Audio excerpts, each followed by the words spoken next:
నమస్కారం NS news కి స్వాగతం. నా పేరు ఉషా. ముందుగా ముఖ్యాంశాలు. అలుగునూరులోని ఉన్నతి కన్వెన్షన్ లో కరీంనగర్ డీసీసీ అధ్యక్షులు మానుకొండూరు ఎమ్మెల్యే కవ్వంపల్లి సత్యనారాయణ అధ్యక్షతన మానుకొండూరు అసెంబ్లీ నియోజకవర్గ ముఖ్య కార్యకర్తల సమావేశం.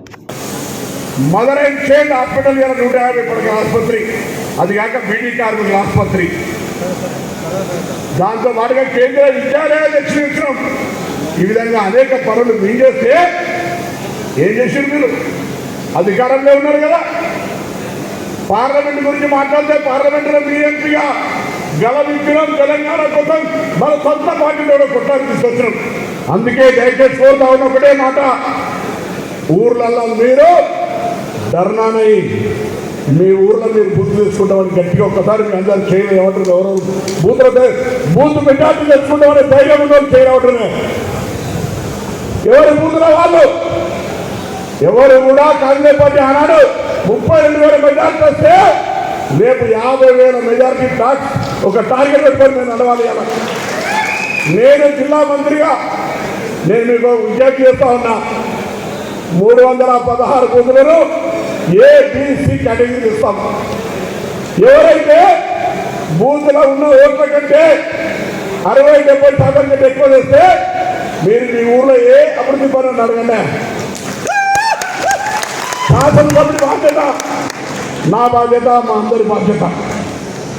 ఇదే ఎలక్షన్ కోడ్కి సంబంధించి కాదు. నేను ఏమంటున్నా, నేను నా కార్యకర్తల అంతర్గతమైనటువంటి ఒక పట్టుదల. నేను ముందే చెప్పినా, ఎవరికి భయపడే అవసరం లేదు. Bharatiya Janata party utter flop ఉంది. టీఆర్ఎస్ పార్టీ నాకౌట్ అయిపోయింది. అసలు పోటీకి రాకుండానే అవుట్ అయిపోయింది. మనం ఇలా పని చేసినటువంటి దమ్మున్నోళ్ళం పని చేస్తాం. రేపు మీ ఊళ్ళో సమస్యల గురించి చెప్పండి, మా బాధ్యత. ఏమన్నా సమస్యలు పరిష్కరించే విధంగా కాంగ్రెస్ పార్టీ గెలవడానికి కారణమైన మీ అందరికి సంబంధించి భవిష్యత్తులో ఏ సమస్య ఉన్నా గౌరవ శాసనసభ్యుడిగా మేము నలుగురం కలిసి ఉన్నాం. నలుగురం శాసనసభ్యులు ఎక్కడ ఎవరికి ఇబ్బంది వచ్చినా పోటీ చేసిన అభ్యర్థుల సహకారంతో సహా మేము ముందు వాళ్తాం. మీ ఇబ్బందులలో మేము భాగస్వాము అయితేనే మనవడి సందర్భంగా పనిచేస్తాం. మాకల్లా ఒకటి 316 బూతులు మానకొండలో గెలవాలి. ఆ ధైర్యం చూపెట్టాలి. ఎక్కడైనా మాటలో చర్చ చేస్తే కూడా కాంగ్రెస్ పార్టీ ఆ కార్యక్రమాలు ఇచ్చింది. గౌరవ ముఖ్యమంత్రి గారు చెప్పినారు, ఆగస్టు 15 సేవలు చేస్తామో కూడా చెప్పిండు. ఇంకేం కావాలో వాళ్ళు ఏం మాట్లాడతారు? ఏమనంటే ఒకటే రాముడే కదా మీకు. అసలు 10 సంవత్సరాలు ప్రధానమంత్రి ఉన్నటువంటి నరేంద్ర మోడీ గారి ఫోటో పెట్టి ఓట్లు అడగలేని వాళ్ళు, 5 సంవత్సరాలు ఎంపీ చేసిన వాళ్ళ ఫోటో పెట్టుకోవాలి ఓట్లు అడగని వాళ్ళు ఇలా ఇక్కడి నుంచి వస్తారే. అందుకే దయచేసి కోరుతా ఉన్నా, ధైర్యంగా ఊర్లలో నిలబడండి.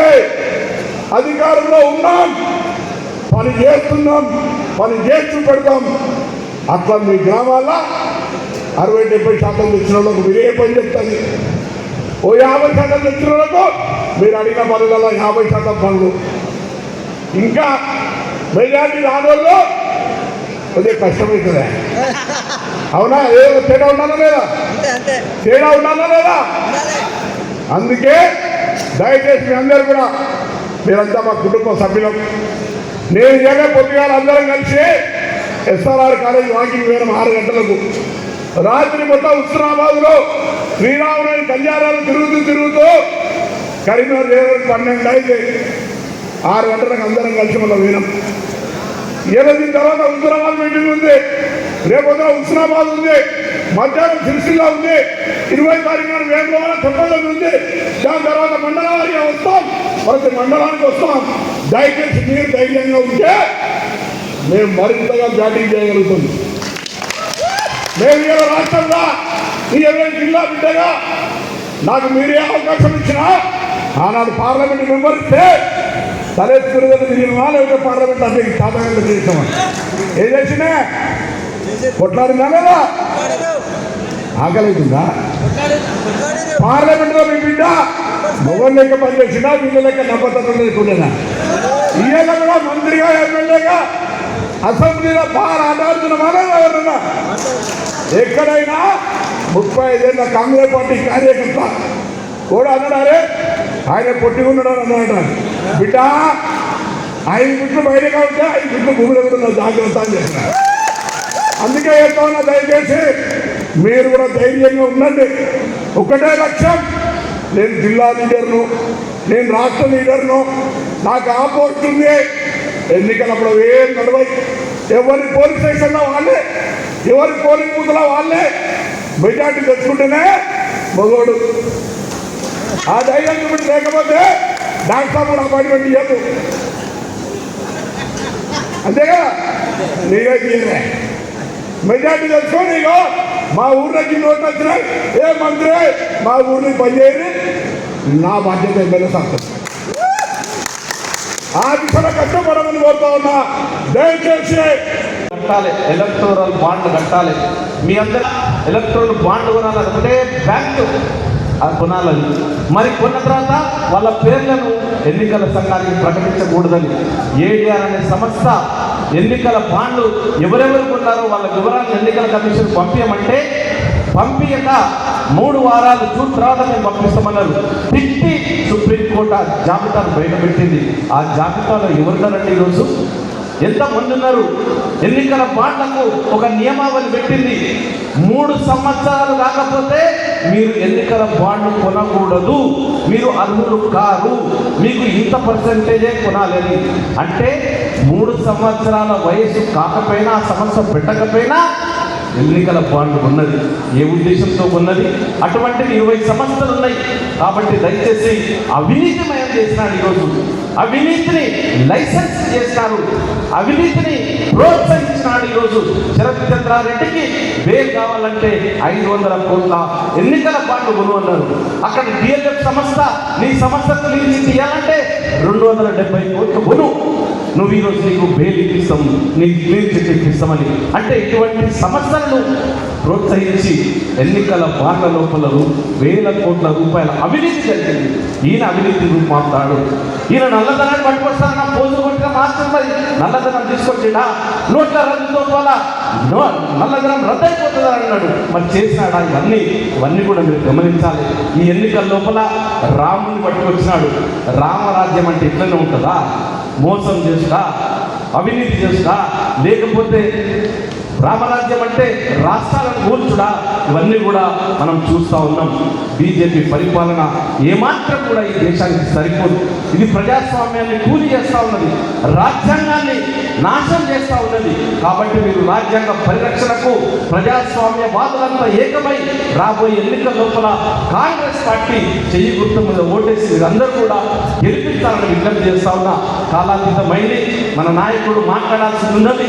కాబట్టి మీరు ఒక్కరొక్కరుగా ఈ రోజు నుండే మనం ఎన్నికల ప్రచారాన్ని ప్రారంభిస్తా ఉన్నాం. మన నియోజకవర్గంలో, మన జిల్లాలో, మన పార్లమెంట్ కరీంనగర్ పార్లమెంట్ నియోజకవర్గంలో. కాబట్టి అందరూ కూడా కార్యోన్ముఖులై నిజంగానే నేను ఈసారి ఒక పట్టుదలతో పోయిన ఎన్నికల్లో మన దుర్మార్గుని ఒక నియంత్రణ చంపేస్తాం, ఒక నియంత్రణ పొందబెట్టాం. మళ్ళొక నియంత్రణ ఒక డిక్టేటర్ అక్కడ ఉన్నాడు, ఆయనను కూడా పొందబెట్టాలంటే మీరందరూ కూడా నడుం బిగించాల్సిన అవసరం ఉన్నది.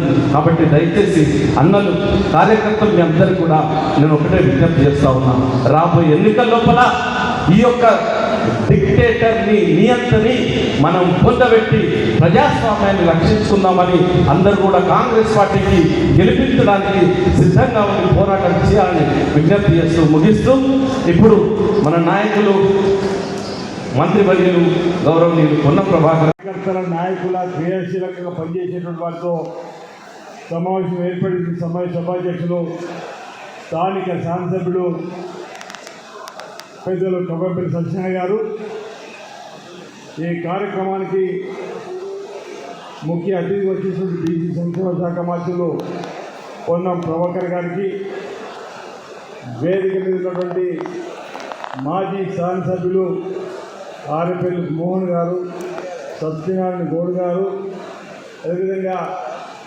కరీంనగర్ నుంచి పోటీ చేసిన గత శాసనసభ్యులు పోటీ చేసిన అభ్యర్థి శ్రీనివాస్, మనందరి అభిమాన నాయకుడు, రాష్ట్ర బీసీ రవాణా శాఖ మంత్రి, ఇప్పుడు కరీంనగర్ పార్లమెంటుకు కాంగ్రెస్ పార్టీ గెలుపు కోసం అహర్నిశలు కృషి చేస్తున్న పెద్దలు పొన్నం ప్రభాకర్ గారు, ప్రభుత్వ విప్ ఆది శ్రీనివాస్ గారు, మోహన్ గారు, సత్యనారాయణ గౌడ్ గారు, సీనియర్ కాంగ్రెస్ పార్టీ నాయకులు, పెద్దలు ఈ ఉమ్మడి జిల్లాకు ఎంతో సేవ చేసిన జగపతిరావు గారి తనయుడు వెలిచాల రాజేంద్రరావు గారు, ఈ వేదిక మీద ఉన్న పెద్దలందరికీ కురుమల శ్రీనివాస్ గారు, పద్మాకర్ రెడ్డి గారు, సత్యప్రసన్న గారు, ఆంజనేయ గౌడ్ గారు, ప్రజలున్న నా యొక్క హృదయపూర్వక నమస్కారాలు. ఇప్పటికే అందరు మాట్లాడి ఉన్నారు. నాకు కొంచెం ఆలస్యమైనందుకు దయచేసి క్షమించాలి. మే 13వ తారీఖు నాడు జరుగుతున్న శాసనసభ ఎన్నికలకు మొన్న కరీంనగర్ పార్లమెంట్లో 4 శాసనసభ స్థానాలను ఏ విధంగా అయితే భారీ మెజారిటీతో మీరు గెలిపించుకున్నారో అదే స్ఫూర్తితోటి పార్లమెంట్ ఎన్నికల్లో కూడా అప్పుడంటే మనం ప్రతిపక్షం నుండి ఎన్నికలకు పోయినాం, ఇప్పుడు అధికారంలో ఉండి ఎన్నికలకు పోతున్నాం. ఈ కరీంనగర్ పార్లమెంట్లో 7 సెగ్మెంట్లలో మెజార్టీ సాధించి కాంగ్రెస్ పార్టీ అధిష్టానం నిర్ణయించిన అభ్యర్థిని భారీ మెజార్టీతో గెలిపించవలసిందిగా మీ అందరికీ కూడా నేను సవినయంగా చేతులు జోడించి నమస్కరించి వేడుకుంటున్నా. ఇలా బీజేపీ చెప్తారు డబల్ ఇంజన్ అని, నేను చెప్తున్నా ఎమ్మెల్యే కాంగ్రెస్ ఉంది, ఇక్కడ ఎంపీ కూడా కాంగ్రెస్ ఉంటేనే ఇక్కడ అభివృద్ధి జరుగుతుంది. నేను చెప్తున్నా ఇలా మోడీ 10 సంవత్సరాలు ఈ దేశాన్ని ఏలిండు, 5 సంవత్సరాల నుంచి బీజేపీకి సంబంధించినటువంటి పార్లమెంట్ సభ్యుడు ఇక్కడ ప్రాతినిధ్యం వహిస్తుండు. ఏం అభివృద్ధి జరిగిందో మీకు తెలుసు. గతంలో కాంగ్రెస్ పార్టీ ప్రభుత్వం ఉన్న నాడు ఇక్కడ కాంగ్రెస్ పార్టీ ఎమ్మెల్యే ఉన్నప్పుడు, కాంగ్రెస్ పార్టీ ఎంపీ ఉన్నప్పుడు ఏ విధంగా అభివృద్ధి జరిగిందో ఒక్కసారి దేనికి చేసుకోండి. గతంలో ఇప్పుడు పెద్దలు పొన్నం ప్రభాకర్ గారు చెప్పినట్టు వడ్ల కళ్ళాలల్లా ఒక్కొక్క సంచి మీద 4 కిలోలు అదనంగా దొరికడం, ఇలా 1 కిలో కటింగ్ లేకుండా దొరుకుతున్నామంటే ఇది ప్రజాపాలన కాంగ్రెస్ పార్టీ ప్రభుత్వం. రేపు భవిష్యత్తులో ఏ సంక్షేమం జరగాలన్నా, అభివృద్ధి జరగాలన్నా అది కేవలం కాంగ్రెస్ పార్టీతోనే సాధ్యమవుతుంది. ఇక్కడ రాష్ట్రంలో అధికారంలో పార్టీకి ఎంపీలు కూడా తోడైతే ఈ రాష్ట్రాన్ని మరింత అభివృద్ధి తీసుకుపోవచ్చు, ఈ నియోజకవర్గాన్ని అభివృద్ధి తీసుకుపోవచ్చు. డాక్టర్ కవంపల్లి సత్యనారాయణ గారు ఈ నియోజకవర్గ అభివృద్ధి కోసం అహర్నిశలు ఇటు నియోజకవర్గంలో అటు హైదరాబాద్లో అహర్నిశలు కృషి చేస్తున్నారు.